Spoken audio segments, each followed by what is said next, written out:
ओम जय हनुमान कालिका, जय श्री महाकाल आदेश। सबसे पहले तो मैं आपको माता रानी के दर्शन करवाऊंगी। आप महारानी के दर्शन कीजिए, महामाई के, राजराजेश्वरी महामाई के दर्शन कीजिए। आप ये देखिए मैया इतनी प्यारी लग रही हैं और मेरे घर पर ही इनका मंदिर है और घर के अंदर ही ये विराजमान है और इनकी कृपा हमारे परिवार के ऊपर, हमारे ऊपर सदैव बनी रहती है। और सबसे पहले हमारे घर में जो आए थे वो ये रहे हमारे हनुमान जी महाराज, जो कि मेरे इष्ट हैं और ये मेरे आराध्य देव हैं। इन्होंने मुझे इनकी भक्ति तक पहुंचाया और इन्होंने मुझे बाबा भैरव की भक्ति तक पहुंचाया और फिर बस भक्ति बढ़ती गई और महामाई से गणपति जी, माँ लक्ष्मी मैया और बस देवता बढ़ते गए। ये बाबा भैरव है, बाबा भैरव की मुझे मूर्ति लानी है बहुत जल्दी। भैरव बाबा कृपा करेंगे उनकी मूर्ति मेरे घर में आ जाए और बस तो महामाई के दर्शन कर लीजिए। उसके बाद हम अपने टॉपिक को लेते हैं। टॉपिक क्या है वो आपने देख ही लिया होगा कि हम किस टॉपिक के ऊपर बात करेंगे। तो महामाई से आपकी जो भी मनोकामना है आप प्रार्थना कर सकते हैं। राजराजेश्वरी ज़रूर आपकी प्रार्थना को स्वीकार करेंगी, आपकी मनोकामना की पूर्ति करेंगी। ये कलयुग की जागृत देवी है जो अपने भक्तों की पुकार बहुत जल्दी सुनती है और मेरी इन पर अपार श्रद्धा है। ये कभी भी अपने बच्चों का बुरा नहीं कर सकती हैं, कभी भी नहीं। और टॉपिक भी कुछ ऐसा ही है कि माँ परीक्षा लेती है, तो ज़रूर उसके बारे में बात करेंगे। तो मैं आज दो कमेंट्स लूँगी, दो लोगों के कमेंट्स हैं। एक जो कमेंट्स है वो है कि अगर किसी तांत्रिक ने हमारे ऊपर मसानी छोड़ दी हो तो उससे कैसे छुटकारा पाएँ। और एक कमेंट्स है जो कि शायद करिश्मा कुमारी करके कुछ ऐसी नाम है, उन्होंने किया हुआ है कि जब आपको कुछ पता नहीं है तो क्यों बोलते हो, माता कभी किसी का बुरा नहीं करती हैं। तो पहले हम इन्हीं का कमेंट लेते हैं कि आप जो ज्ञान दे रहे हैं तो ये ज्ञान जो सुना सुनाया ज्ञान आप किसी को दे रहे हैं तो वो ज़रूरी नहीं है कि आप दें। और रही बात नॉलेज की, तो इधर जो नॉलेज मिला है वो यूट्यूब की वीडियो देखकर या किसी की बातें सुनकर नहीं मिला है। कुछ समय पहले मैं भी जितना सुनती थी बस उसको ही सही मानती थी, पर चीज़ों को जब मैंने देखा, समझा, जाना और फिर उस चीज़ का अध्ययन किया, ग्रंथों को पढ़ा, तब सच्चाई पता चली। और जितना मैं ग्रंथों में जो लिखा हुआ है, जो सत्य है और जो आजमाया हुआ है, उसी को बोलती हूँ, किसी की सुनी बातों को नहीं बोलती हूँ। तो अपनी ज़ुबान को लगाम दें और सोच समझ कर ही कमेंट्स करें। रही बात माता की परीक्षा की, तो मैंने सालों माता की परीक्षा दी है, माता ने सालों परीक्षा ली है। मुझसे माता ने बहुत ही प्रिय प्रिय चीज़ें छीनी हैं, पर उन्होंने जो छीना है, ऐसा नहीं है, दिया भी बहुत कुछ है, पर परीक्षा उन्होंने ली है। आज लोग बिना गुरु के भी साधना करते हैं, गुरु से भी साधना लेते हैं, करते हैं। मैंने गुरु के बिना भी साधना करी है और गुरु के सानिध्य में रह के भी साधना करी है। जब तक बिना गुरु के साधना करी तब तक परीक्षा नहीं हुई, लेकिन गुरु से लेकर जब साधना करी तब परीक्षाएं हुई हैं।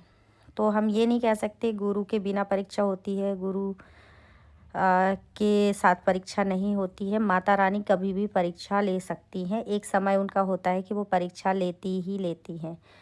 माता अपने बच्चों की परीक्षा नहीं लेती हैं। अगर आप माँ की पूजा आराधना कर रहे हैं माँ समझकर कि माँ मैं तो बस एक भाव, अगर संतान वाला भाव है तो माँ परीक्षा नहीं लेती है, लेकिन आप साधना करोगे, आप मंत्रों का जाप कर रहे हो, आप मालाएं जप रहे हो, आप भोग दे रहे हो, है ना, आप व्रत वगैरह कर रहे हो, परीक्षाएं आपकी होगी। और माँ काली ही नहीं, सभी देवता जितने भी हैं, जब भी आप भक्ति मार्ग में आते हो आपके जीवन में संकट आने लगते हैं। ये है, आप जितने भी भक्तों से पूछेंगे आपको यही आंसर मिलेगा। और अगर गुरु ऐसे परीक्षा से बचा पाता तो मेरे जो गुरु हैं अघोर आश्रम चलाते हैं, अघोर पंथ से हैं, 10 महाविद्याओं के साधक हैं, बहुत बड़े अघोरी हैं, बहुत बड़े तांत्रिक हैं, तो फिर तो मेरी परीक्षा ही नहीं होनी थी। लेकिन नहीं, मेरी परीक्षा हुई है और माता ने ली है। तो जितना मैंने अनुभव किया है अपनी साधना में उतना ही मैं बोलूँगी, ठीक है। सालों से साधना कर रही हूँ।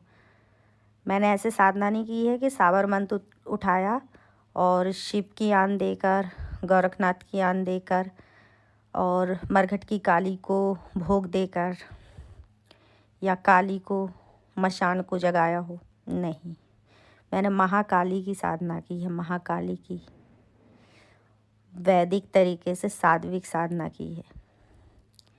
तामसिक तरीके से 1 महीने में जो साधना हो जाती है, वैदिक तरीके से उसी साधना को करने में सालों लगते हैं। क्योंकि आप तामसिक तरीके से साधना करोगे बहुत जल्दी सिद्धि मिलती है, पर वैदिक तरीके से, सात्विक तरीके से साधना करोगे बहुत लंबा टाइम लगता है, पर उसमें आपका नुकसान नहीं होता है। तो जब मैंने सात्विक तरीके में भी मेरा नुकसान हुआ है, पर नुकसान नहीं कहूँगी, सिर्फ माता ने परीक्षा ली है, वैसे कोई भी नुकसान नहीं होता है। कोई भी तामसिक शक्ति मुझे परेशान नहीं कर सकती है, कोई भी किया कराया मुझ पर नहीं लग सकता है। क्यों? क्योंकि महाकाली का आशीर्वाद है, ठीक है। लोग मसाणियों को पूजते हैं, मरघट की काली को पूजते हैं, मशान को पूजते हैं, ये सब महाकाली के सेवा में चलते हैं। और मैं स्वयं जगजननी महाकाली को मैंने पूजा है, तो जब वो मेरी माँ है तो मुझे डरने की किसी से ज़रूरत नहीं। दूसरी बात, हनुमान जी की साधना करी है, तो जब हनुमान जी को पूजा है तो फिर मैंने सात्विक तरीके से ही सबको पूजा है। और सबसे यही कहूँगी कि सात्विक तरीके से ही साधना करें, तामसिक पूजा पाठ में ना जाएं, जीव हत्या बलि प्रथा में ना जाएं, और ना ही ऐसे गुरु के चक्कर में पड़े जो बलि प्रथा को चलाता हो। दूसरा, मसाणी किसी ने छोड़ दी हो तो देखिए, आप अपने ऑरा को इतना स्ट्रॉन्ग रखिए कि कोई भी किया कराया आपके ऊपर ना लगे। अपनी पूजा पाठ को बढ़ाइए, अपने जाप को बढ़ाइए। आपके पितृ, आपके इष्ट और आपके कुल देवी देवता जो भी हैं, इन तीनों की पूजा पाठ करना शुरू कर दीजिए। इन तीनों को मनाना शुरू कर दीजिए। ये कुछ भी आप पे नहीं आने देंगे। जिस भी ईष्ट में आपकी श्रद्धा है उसको पूजना शुरू करिए, ज़्यादा से ज़्यादा जाप करिए, अपने ऑरा को स्ट्रॉन्ग कीजिए। कोई भी शक्ति आपका कुछ भी नहीं बिगाड़ सकती। आपको लग रहा है कि आपके ऊपर हो चुका है, आप बतासे लीजिए, 7 बतासे, 10 लौंग, माता का श्रृंगार, और उल्टा अपने ऊपर से घुमाकर चौराहे पर जाके घुमाना है। घुमाते समय आपको बोलना है कि हे माता रानी, और ये आपका श्रृंगार है जो मैं आपको अर्पित करती हूँ। इन बतासों में जो भी मेरे ऊपर नेगेटिविटी, जो भी मशान किसी ने किया कराया है या खुद से आ गया है, तो इन बतासों में आ जाए और इन बतासों को आप स्वीकार करके शांत हो जाइए। इस तरीके से उनसे प्रार्थना करके चौराहे पर रख के आइए। ये आपको 5 शनिवार करना है और पीछे मुड़कर नहीं देखना है। रात्रि 9 बजे करना है। ये क्रिया करते हुए कोई आपको ना देखे। याद रखिए, आप अगर कोई आपको अच्छा सा तांत्रिक या फिर कोई अच्छा भगत मिल जाए तो आप जाके उनसे भी आप ये चीज़ करवा सकते हैं। बाकी ये घर में भी कर सकते हैं। हनुमान चालीसा का पाठ करना शुरू कर दीजिए। ज़्यादा से ज़्यादा हनुमान चालीसा का पाठ कीजिए। मसाणी खुद ब खुद चली जाएगी। पर आप लोगों से प्रार्थना है कि जो लोग बोलते हैं मसाणी आ गई है तो ये गंदे भोग पे चलती हैं, तो आप अंडे, बकरा या मुर्गे का ये सब बलि देकर इनको भोग देना पड़ेगा, शांत कीजिए। तो आप इन चीज़ों को ना मानें, ना ही ऐसे भक्तों के पास जाएं, ना ही इन चीज़ों को बढ़ावा दें, क्योंकि आप तामसिक तरीके से किसी को वो करोगे, आज नहीं तो कल फिर नेगेटिविटी आपको परेशान करेगी। सात्विक तरीके से ही आप इन चीज़ों को हटा सकते हैं। आप अपने इष्ट पे भरोसा रखिए, अपने ईश्वर पे भरोसा रखिए। कोई कुछ भी आपका नहीं कर सकता है। और आप लोगों से हाथ जोड़कर सभी से निवेदन है कि किसी भी तांत्रिक, ओझा, भगतों के चक्कर में ना पड़ें। आप ना ही किसी की ऐसे दरबार के चक्कर काटें। आप साधना करना चाहते हैं, आप कोई अच्छा सा गुरु देखकर, कोई मंत्र लेकर, आप तंत्र भी सीखना चाहते हैं, कोई योग गुरु देखकर आप सीखिए। पर आप देखिए कि बलि प्रथा से कोई भी काम मत कीजिए, क्योंकि ये चीज़ें परेशानी खड़ी करती ही हैं। आज नहीं तो कल आपके जीवन में परेशानी आएंगी ही आएंगी। सात्विक तरीके से आप साधना कीजिए। और आप, अच्छा है कि आपके जो इष्ट हैं, आपके कुल देवी देवता हैं, उनको साधिए, ना कि ये दुनिया भर के दरबार के चक्कर काट। क्योंकि दुनिया भर के दरबार के चक्कर काटने से, इधर उधर घूमने से आपको किसी भी समस्या का समाधान नहीं मिलेगा, बल्कि आप समस्याओं में फंसते जाएंगे।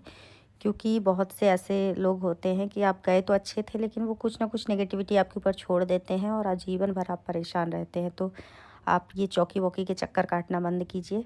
आप द्वारों के चक्कर काटना बंद कीजिए। आपको जाना ही है तो मंदिर जाइए, अपने घर के देवताओं को मनाइए। और अगर आपका कोई सवाल है तो आप पूछ सकते हैं। और इस टॉपिक में बात किसी और दिन करेंगे, वरना वीडियो ज़्यादा लंबा हो जाएगा। मिलते हैं अगली वीडियो में। अपना ख्याल रखिए। जय श्री महाकाल, जय माता दी।